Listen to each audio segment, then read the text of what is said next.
আজকে একটা fish menu করা হয়েছে। চান্দা মাছ অনেক বড় বড়, এটা হচ্ছে গোল্ডেন চান্দা। তারপরে ভেন্ডি ভাজি, মুগ ডাল এবং 3 আইটেমের ডাল দিয়ে একটা সবজির মতো করা হয়েছে।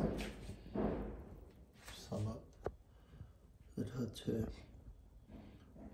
কালিজিরা ভর্তা, ধনিয়া পাতা, পেঁপের মধ্যে ভর্তা, সাদা ভাত। আর এটা হচ্ছে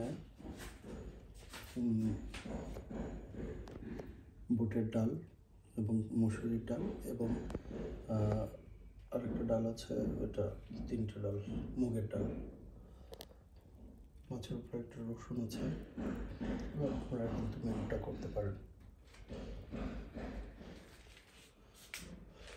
মেনুটা করতে অবশ্য অত সময় লাগে না, মাত্র 2 ঘন্টার মধ্যে বা 1.5 ঘন্টার মধ্যে আপনারা করতে পারবেন।